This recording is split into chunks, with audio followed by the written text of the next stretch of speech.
to go back to your OBGYN colleagues who are probably the ones referring these patients to you, is that how they typically present, or are you having patients given your expertise, reach directly out to you? Can you tell us a little bit about your referral system and how these patients are coming to you?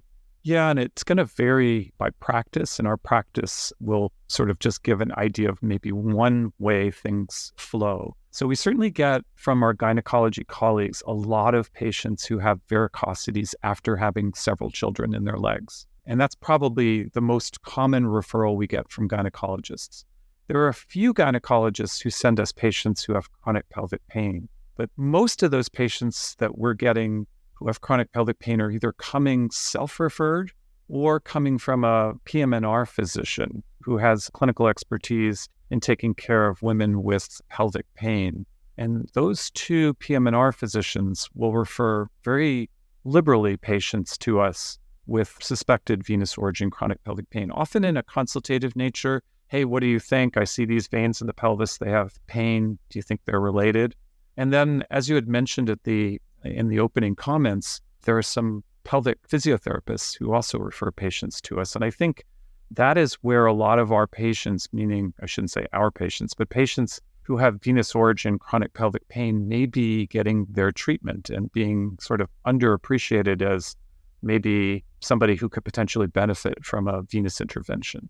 I want to go back to the terminology for a minute, because when you're having these conversations with these referring docs, whether it be a GYN or PM&R, are they using dated terminology and you find yourself sort of at a disconnect, or is everybody seem to be on the same page with how you talk about these disorders?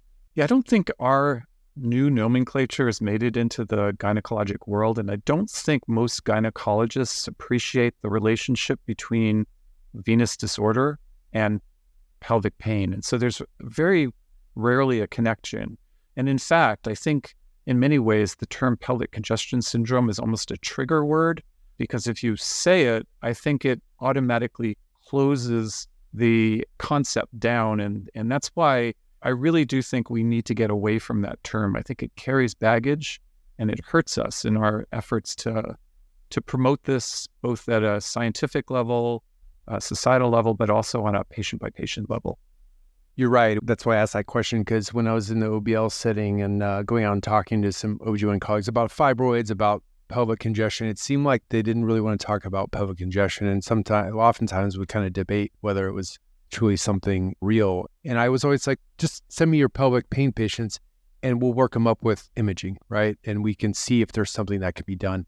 And again, I think you're right that there's something that kind of triggers in their mind that docs are just going to go coil something and it's not like really fixing the problem. Did you experience that over the last several years or seeing that in the community? No, absolutely. I mean, just sort of anecdotally, my wife is a gynecologist, and there's no discussion about veins as a cause of chronic pelvic pain in the general gynecologic community.